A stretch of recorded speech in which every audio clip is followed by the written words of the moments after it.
vou recapitular algumas coisas que eu falei aula passada, né, que vale a pena rememorar, só para dar embasamento na continuidade dos capítulos do livro. Então, eu vou fazer um breve comentário sobre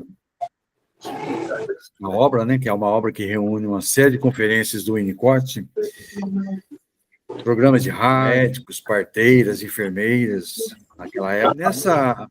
Nessa linha de raciocínio, ele colocou algumas questões extremamente interessantes, né, como a mãe suficientemente boa, a importância do ambiente facilitador, a comunicação não verbal. Então, dando continuidade à minha fala, eu comecei a falar sobre o Winnicott, né? Donald Woods Winnicott, uns 15 dias atrás, mais ou menos, e eu me propus a falar sobre essa obra dele, esse livro dos bebês e suas mães, né? Hoje eu vou dar continuidade do capítulo 4 para frente. Mas antes eu gostaria de dar uma retomada, né? Do capítulo 3, que foi a última fala minha, né? Naquela época. E então, eu diria para vocês o seguinte, que no capítulo 3, o Winnicott, ele nos traz um assunto extremamente interessante, que é a amamentação, né? Amamentação como forma de comunicação. Então, ele explora bem essa questão, né? Ele diz que amamentar vai muito além da nutrição física. É uma experiência profundamente emocional e relacional entre mãe e bebê.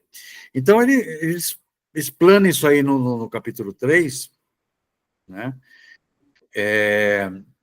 E eu peguei esse comentário do capítulo 3 do livro novo, tem uma nova versão do livro, em que aquela psicanalista Maria Rita Kell faz uma introdução interessante, né?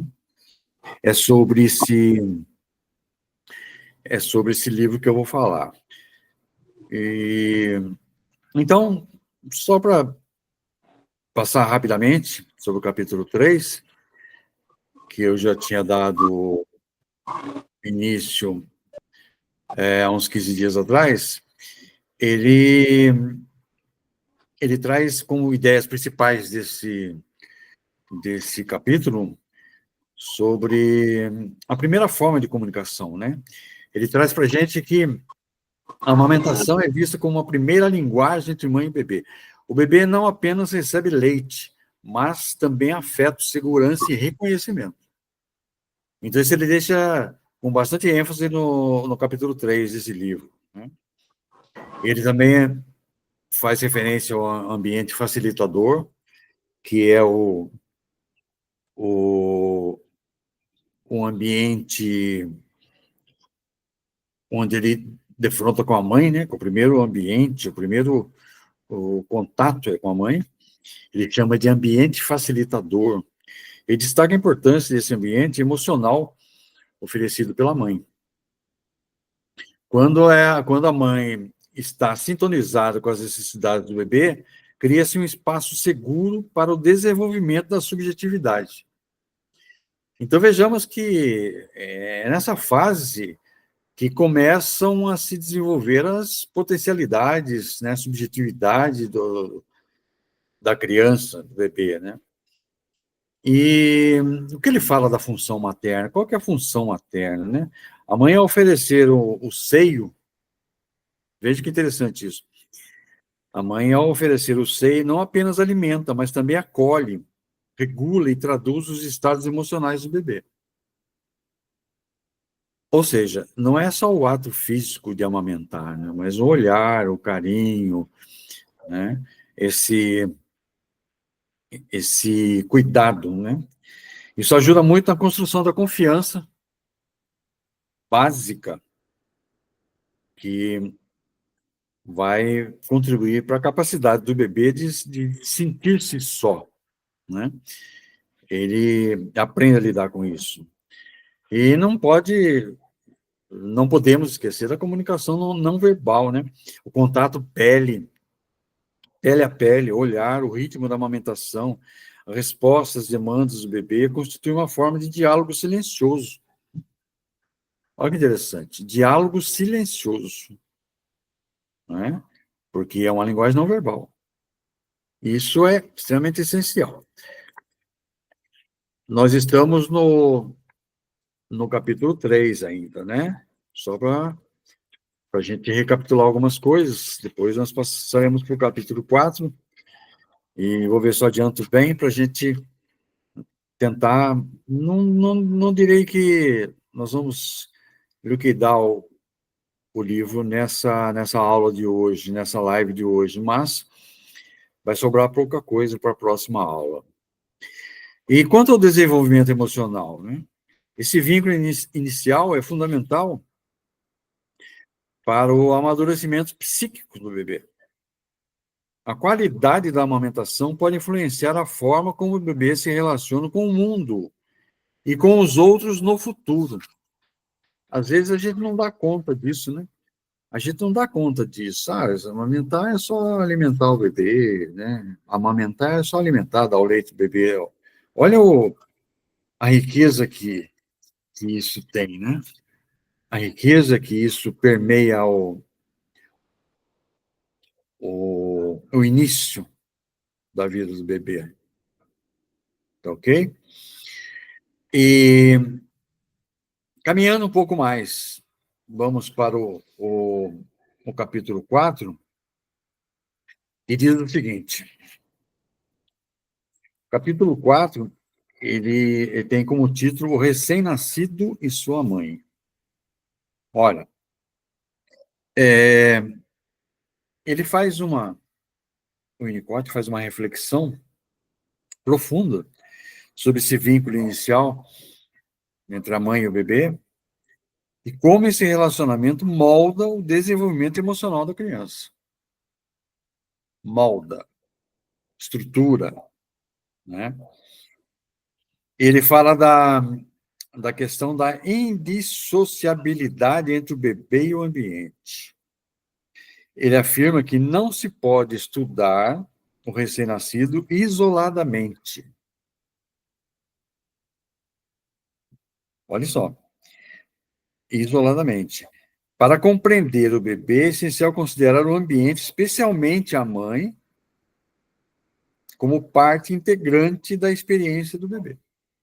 Ou seja, é o primeiro contato que ele tem, né? Isso aí tem que ter uma solidez para poder, né, dar profundidade, dar riqueza, vamos dizer, para o emocional da criança. Ele fala também, o Winnicott traz para a gente a questão dessa preocupação primária que a mãe tem, né? Ele diz que nos últimos meses da gestação e nas primeiras semanas após o parto, a mãe entra em um estado psicológico especial. Por que isso? Porque ela se adapta intensamente às necessidades do bebê, sendo capaz de sentir como ele, o que é essencial para o cuidado adequado. Tem um momento aqui que ele fala que o bebê nunca foi bebê, né? A mãe já foi bebê. Então, ele coloca essa questão, quando ele estabelece uma diferença entre a mãe e o bebê, a mãe é uma pessoa sofisticada, ele usa esse termo até, sofisticada, enquanto o bebê é completamente dependente e imaturo. Essa assimetria, ele usa esse termo, é reconhecida como natural e necessária para o desenvolvimento saudável da criança, do bebê. Então, nós estamos, só para recapitular, né? Nós estamos no capítulo 4 do livro. E ele depois faz um comentário interessante, né? Que a psicologia como extensão da fisiologia. Ele sugere, o Winnicott, sugere que no recém-nascido, a psicologia emerge gradualmente da fisiologia. Olha só que interessante, né? Que vale dizer que o nascimento marca uma transição importante, mas o desenvolvimento emocional depende do cuidado contínuo e sensível da mãe. Ou seja, esse vínculo é extremamente importante, né? Não pode ser abandonado, rechaçado, né? Tem que ser uma coisa muito, muito íntima, se eu posso dizer assim, né? Aqui nós vemos a importância do contato humano.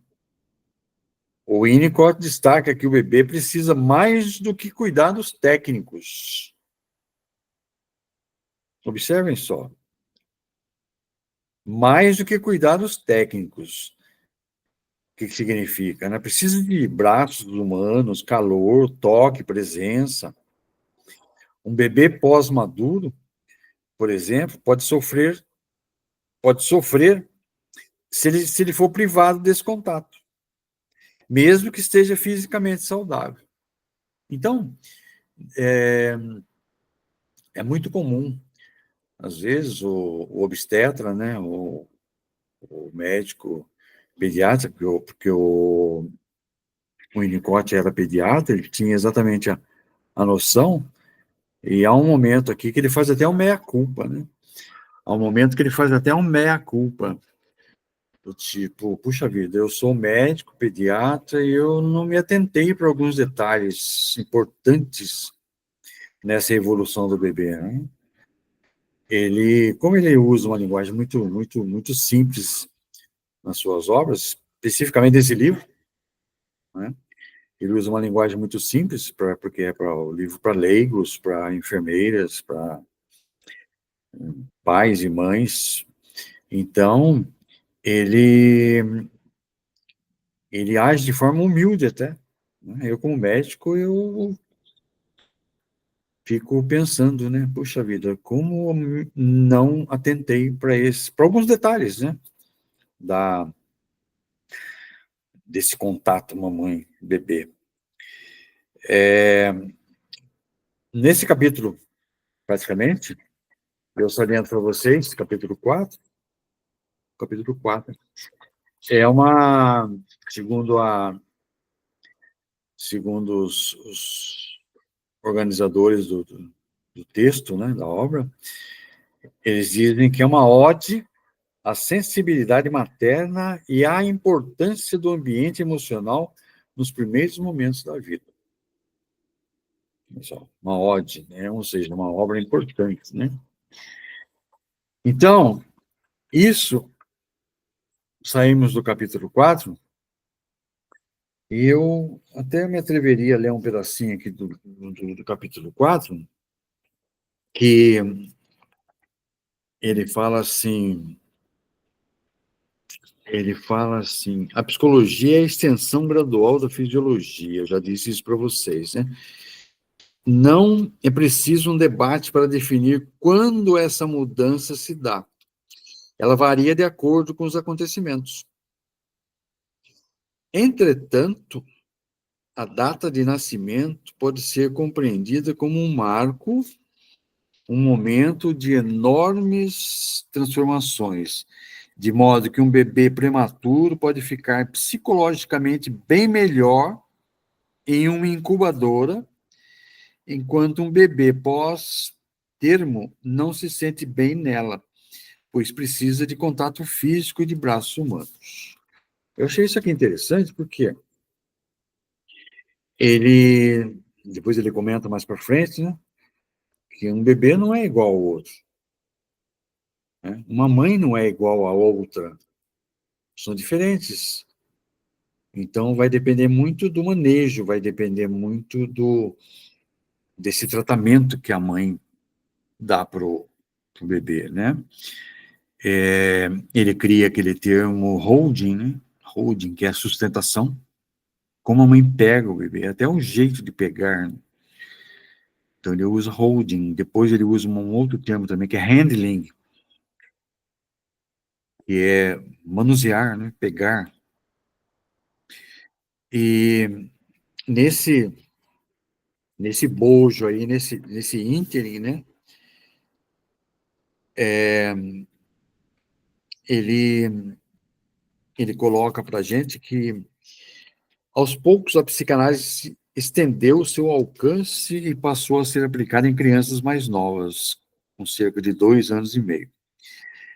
Entretanto, isso não dá conta do que precisamos nesse momento, pois crianças dessa idade estão surpreendentemente muito distantes do que eram na primeira infância, a não ser que sejam doentes ou imaturas. Então, ele vai alinhavando algumas ideias assim, nesse capítulo 4, e, e ele coloca assim numa situação que, antes de chegar no capítulo 5, ele fala assim, né, que não dá para suportar mais nada por mais tempo. Só esse horror, isso num atendimento que ele fez, né, uma parturiente, e a mãe falou assim, não dá para suportar mais nada por mais tempo. Só esse horror de ter um corpo e essa mente que já aguentou demais. Era a totalidade disso, o conjunto da obra, que tornava a situação tão impossível. Se as pessoas só me deixassem quieta, se parassem de me importunar, tá? Então, na verdade, há, há um cuidado todo especial, né, quando você lê o livro, que a mãe, né, ao dar à luz a criança, aquele momento é único, né, entre ela e o bebê. As intromissões do obstetra, da enfermeira, ou de quem quer que seja, voz alta, uma gritaria, isso pode interferir tranquilamente na formação, né, daquele, daquele bebê. Caminhemos, caminhemos um pouco para o capítulo 5. Ele dá o nome de As Origens do Indivíduo. Olha só, as origens do indivíduo. É uma, é uma questão onde o Winnicott investiga como o bebê se torna um ser separado, com identidade própria a partir de uma relação profundamente dependente com a mãe. Então, num comentário bem rápido sobre essa introdução do capítulo 5 do livro, Os Bebês e Suas Mães, ele fala sobre uma dependência absoluta, né, que o bebê nasce em um estado de total dependência. Nesse estágio, ele não distingue entre si e o ambiente, especialmente a mãe. É um bloco só, né? É uma coisa só.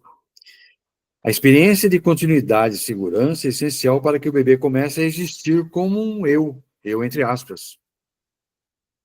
Né? Primeiro ele e a mãe, um bloco só. Aos poucos, isso vai se dissociando.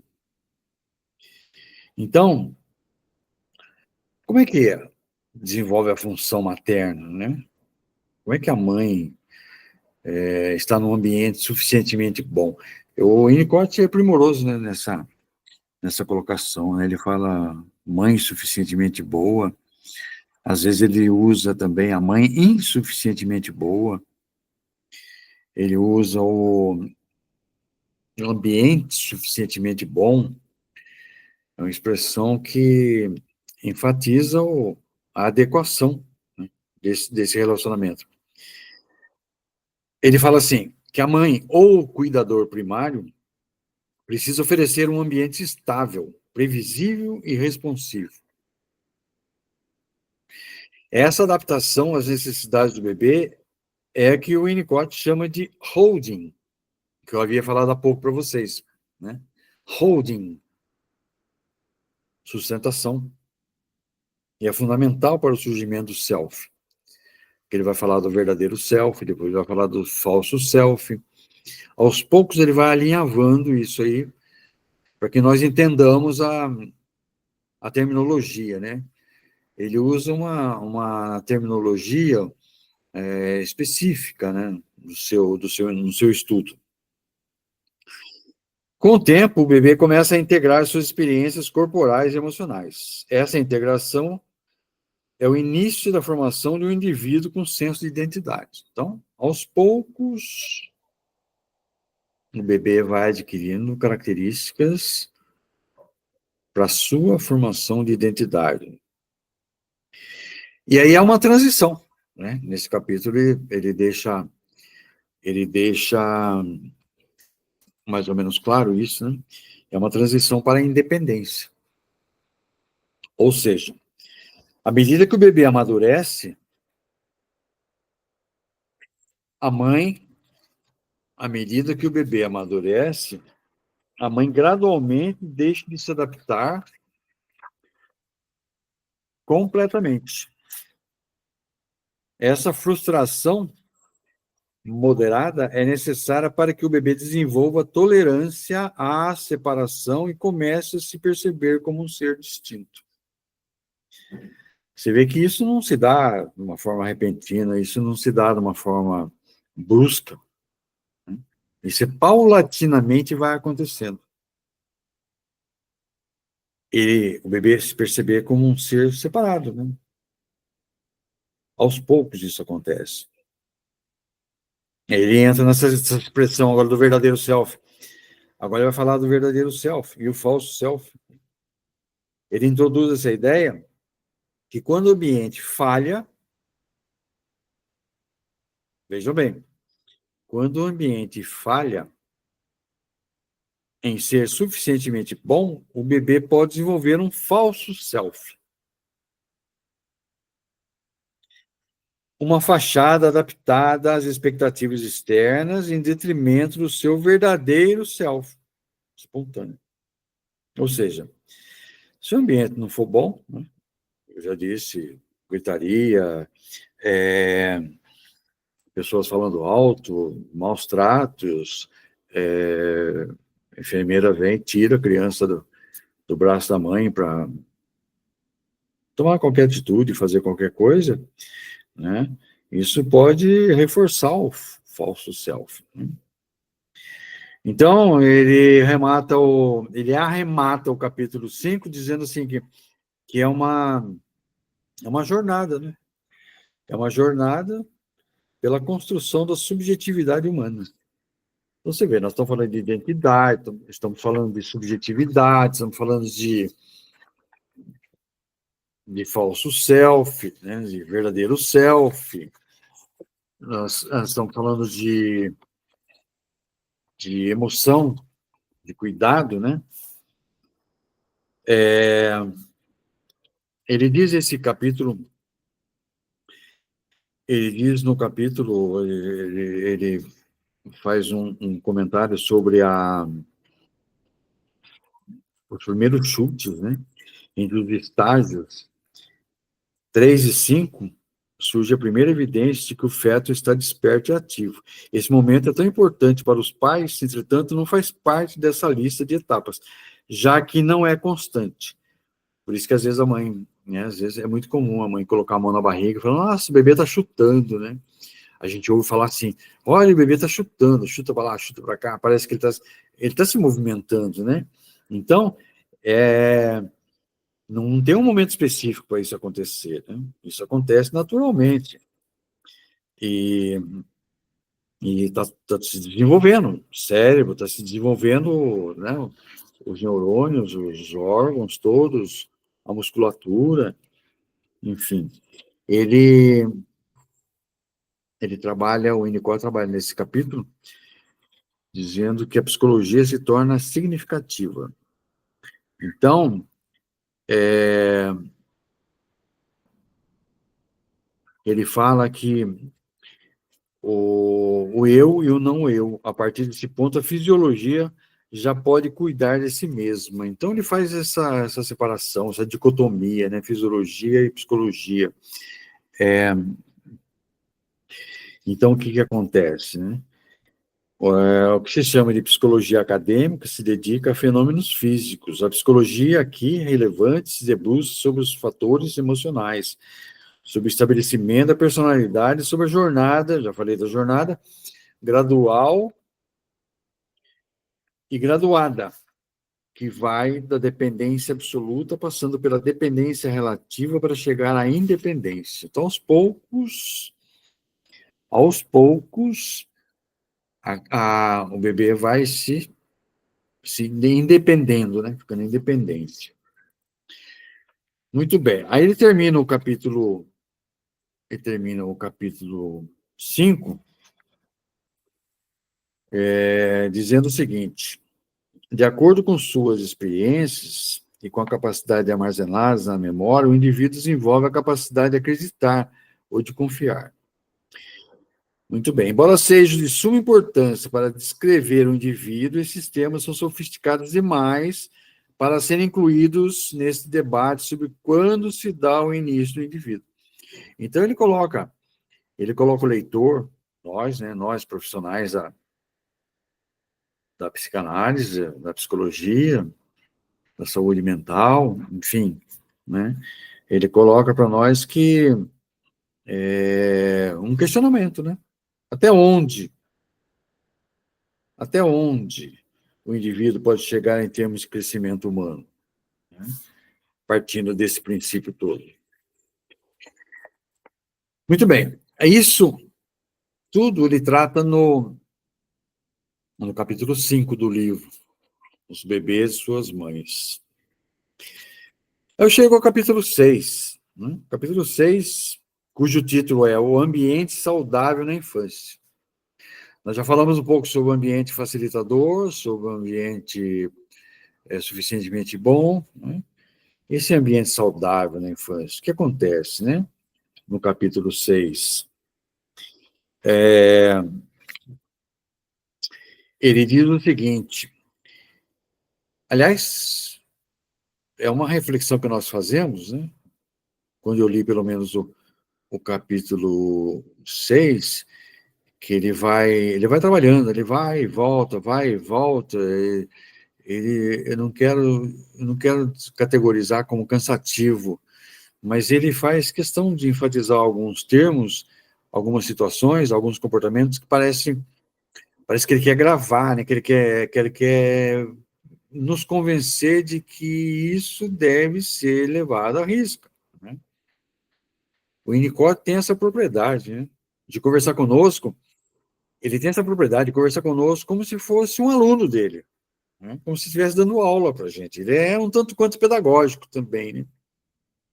Então, não é um livro que... eu diria que todos os livros dele, pelo menos a maioria, né, são assim. Linguagem simples, que ele fala para pessoas que entendem, né? Não é uma linguagem rebuscada, extremamente técnica, né? E, muito bem. Então, eu, lendo o capítulo 6, fiz uma reflexão sobre os aspectos emocionais e relacionais que sustentam o desenvolvimento infantil saudável, indo muito além da saúde física.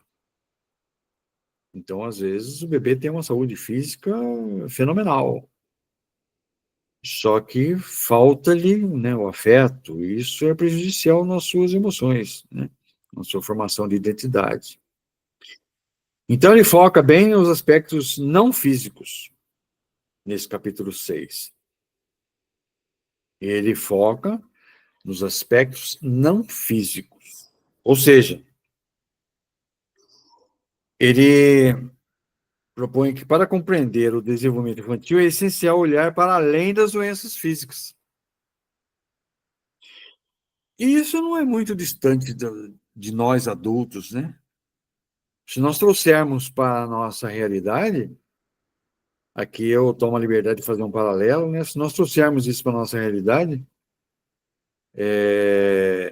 É assim que acontece conosco, né? Nós temos algumas somatizações, o nosso físico, às vezes, sofre de algumas doenças, né? O nosso organismo sofre de algumas doenças físicas que elas não são propriamente físicas, elas vêm de caráter emocional, né? Elas vêm de estresses emocionais e traumas. Então, nós estamos falando de psicologia infantil, nós estamos falando de desenvolvimento infantil, que era a preocupação maior do Winnicott. A Melanie Klein também tem um pouco disso, né? E, e outros estudiosos, mas que é a base, né? Eles tratam do alicerce. Hoje nós tratamos da construção, né? Nós somos pedreiros dessa obra aí. Então, nós temos um alicerce, temos que fortalecer essa base nossa para que nós não tenhamos problemas futuros, né? Então, ele faz esse balanço aí no capítulo 6 e foca bastante nessa questão, né? O ambiente emocional e relacional é tão ou mais importante do que o cuidado médico tradicional. Olha só que interessante, né? Não é só, tem a profilaxia lá, o tratamento, tem o remédio que o pediatra receitou, toma essas gotinhas aqui, toma esse remédio, tá tudo certo. Mas, né? Então, esse cuidado médico tradicional, todo médico, ou quase todo médico, eu diria que a maioria, receita remédios, né? Mas o lado emocional, né? Tem um peso enorme nisso aí. E quando ele fala do holding, que é o segurar, né? A função de segurar bem o bebê, ele amplia o conceito dessa segurança para incluir não apenas o ato físico de sustentar o bebê, mas também o suporte emocional, a contenção e a tranquilização. Um bom holding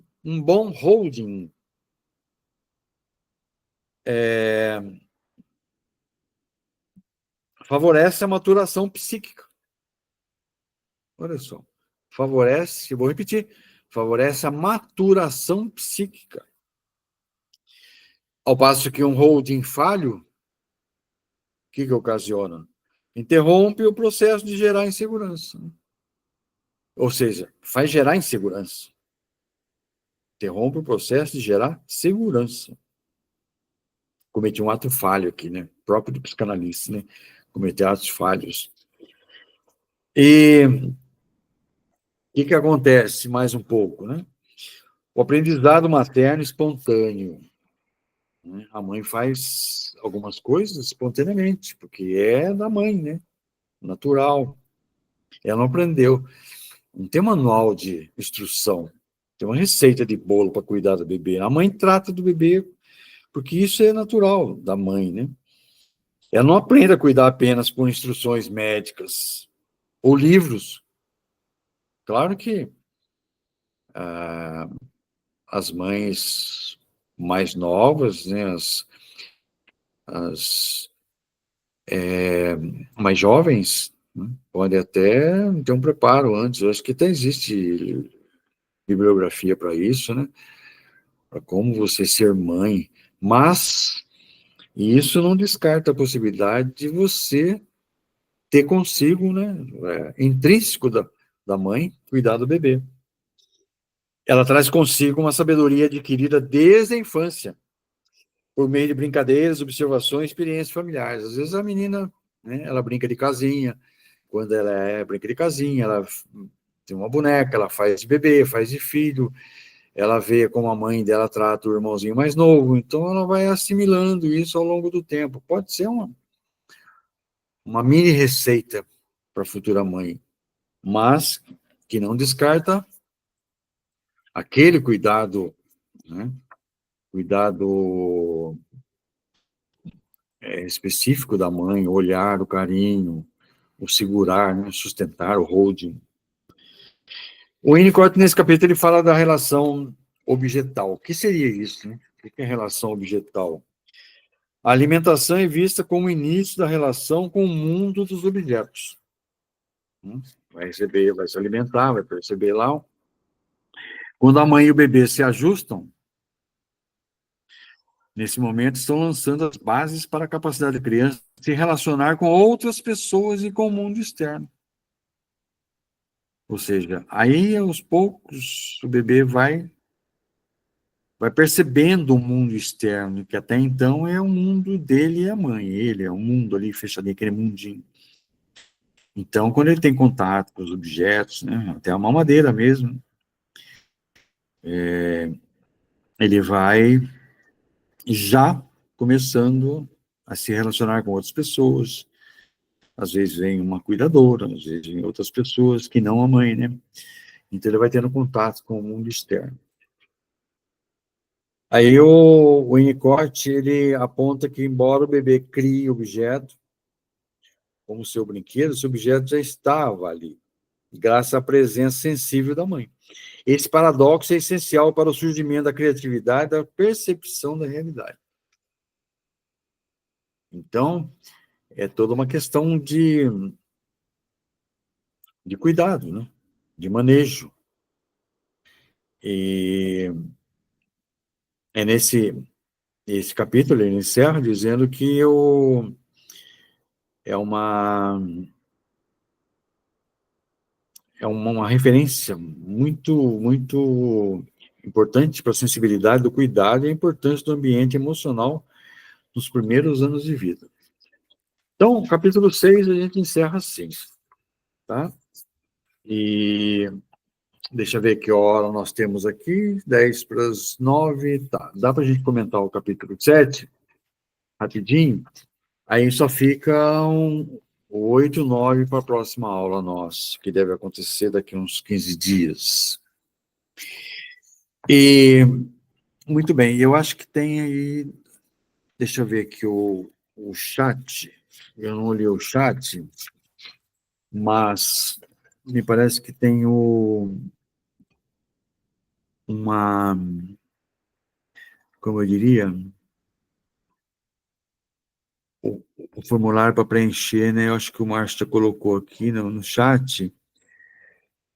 Já tem o formulário aí para preencher, para você colocar os seus dados como frequência nessa aula, tá? Porque depois vai ser emitido o certificado com seu nome, toda aquela burocracia pertinente à frequência dessa aula. Tá ok, meus queridos? Muito bem. Então, só para dar sequência à nossa conversa, o capítulo 7 do livro Os Bebês e Suas Mães, ele vai trabalhar com a contribuição da psicanálise para a obstetrícia. Aliás, tem esse título, o capítulo 7, né? Deixa eu ver aqui. Contribuição da psicanálise para a obstetrícia. Muito bem. Ele começa assim o capítulo, né? Não podemos nos esquecer de que são as habilidades da parteira, baseadas, ele usa essa terminologia parteira, que é daquela época, né? Hoje não é muito usual essa nomenclatura, né? Habilidades da parteira baseadas nos conhecimentos científicos e fenômenos físicos, que permitem às pacientes confiarem nela da forma como precisam. Sem esses conhecimentos básicos sobre os aspectos físicos, o estudo da psicologia seria desnecessário, pois o insight psicológico não é suficiente para que se saiba o que fazer quando um caso de placenta prévia complica o processo do parto. Então, ele começa o capítulo 7 do seu livro assim, né? Haja vista que ele está falando da contribuição da psicanálise para a obstetrícia. Como é que se dá isso? Né? Como é que se dá isso? Então, ele coloca, o Donald Winnicott traz para nós uma perspectiva inovadora para integrar os saberes da psicanálise ao campo médico da obstetrícia, especialmente no cuidado com mães e bebês durante a gestação, parto e pós-parto. Então, ele vai tecer comentários a respeito disso, né? E ele usa o seguinte, que ele até disse, né? Propõe que o obstetra, além de cuidar do corpo da gestante, deve estar atento à sua vida emocional. Aí eu lanço uma pergunta para vocês. Será que os obstetras, né, como eu já disse anteriormente, que o Winnicott fez uma meia-culpa, ele fez um reconhecimento humilde da sua fraqueza enquanto médico, de não perceber algumas coisas. Aí eu pergunto para vocês, né, lanço a pergunta, será que os obstetras eles estão atentos à vida emocional do bebê? Ou eles estão simplesmente fazendo o parto e tocando a viola, né? Como dizem por aí. A gravidez é um momento de intensas transformações psíquicas. A gravidez é um momento de intensas transformações psíquicas. E a escuta empática pode prevenir angústias e favorecer o vínculo com o bebê. Olha só, é um tempo, né, em que você tem que considerar essas questões. E ele fala da preocupação materna primária, um conceito para mostrar como a mulher, durante a gestação, entra em um estado de sensibilidade extrema, voltada para o bebê. A obstetrícia, ao reconhecer esse estado, pode oferecer um cuidado mais humanizado. Por isso que ele diz no capítulo, né, que a psicanálise pode contribuir para a obstetrícia, né? Porque como é que você desenvolve um cuidado mais humanizado, né? O médico não é simplesmente o profissional, o médico frio, calculista, não. Ele está lá, faz o parto, faz a cesariana, opera, sutura, vira as costas, vai embora, tal, e aí, né? Será que ele tem essa preocupação com, com, esse, com essa tríplice, né?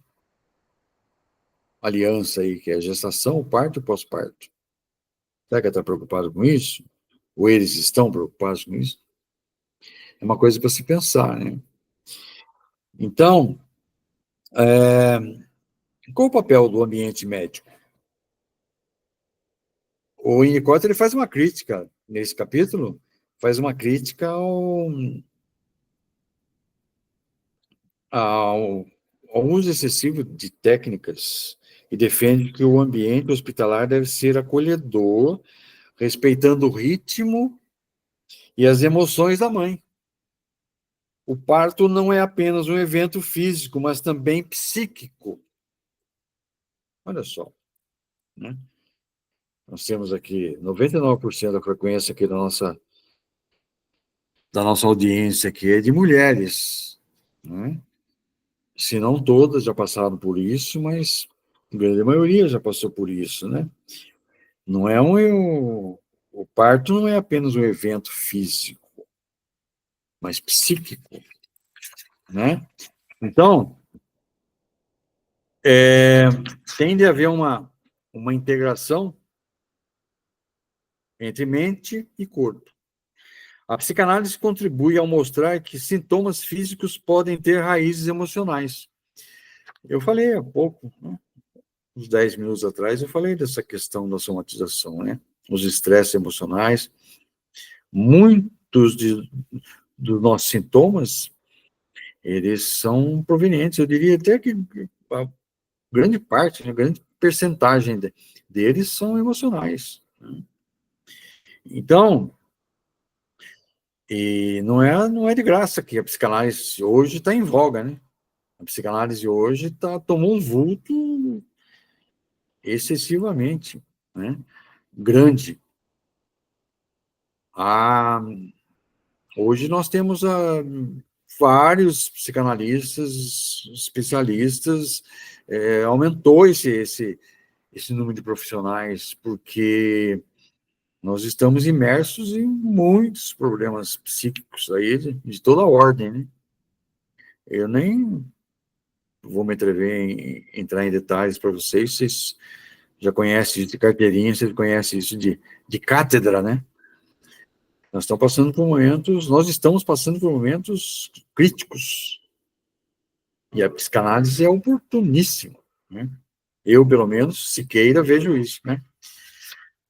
Eu vejo nos meus pacientes, tem pacientes de toda ordem, a gente percebe isso, né? A gente percebe que a questão do comportamento, dos relacionamentos, da conduta, das interações sociais, haja vista, eu não vou entrar na merda questão, as redes sociais. Então, nós temos, né, vários motivos para somatizar algumas coisas. A obstetrícia, ao incorporar essa visão, amplia sua capacidade de cuidar da mulher como um todo. Então, ele é bem categórico nisso, né? O Winnicott, ele fala para os obstetras, né? Ele fala para os obstetras, para as mães, para os pais, para as enfermeiras, profissionais, de certa forma, da saúde. E ele fala que um ambiente emocionalmente sensível durante o nascimento pode evitar traumas tanto para a mãe quanto para o bebê, favorecendo o início de uma relação saudável. Percebam que a gente vai e volta, navega nessas questões, ambiente saudável, relação saudável, né? Bem-estar psíquico, emocional. Então, só para fechar o capítulo 7, capítulo 7º desse livro, eu diria que esse capítulo é um convite à humanização do cuidado obstétrico, mostrando que o corpo e a mente caminham juntos desde o primeiro instante da vida. Se quiser, né? Se quiser, ou se quisermos, nós poderíamos até estender isso, tá? Se vocês tiverem alguma pergunta, se tiver algum questionamento, alguma coisa que queiram comentar, eu fico à disposição de vocês. Espero que eu tenha satisfeito a expectativa de vocês. Não tive nenhuma pretensão de ser, né, entendido no assunto, mas eu acho que o Winnicott é um pediatra, médico, um psicanalista que deve ser estudado por nós com bastante afinco, para que nós entendamos por que a nossa juventude, por que a adolescência, por que nós adultos, né, trazemos algumas cargas emocionais, alguns conflitos emocionais. Eu acho que seria extremamente interessante. Eu fico à vontade para que vocês questionem, perguntem, comentem. Muito obrigado pela atenção de vocês. E estamos aí. Tá ok, meus queridos? Uma boa noite e até a próxima. Obrigado, Márcio, pela oportunidade. Obrigado, Sobrapa, pela oportunidade que me dá.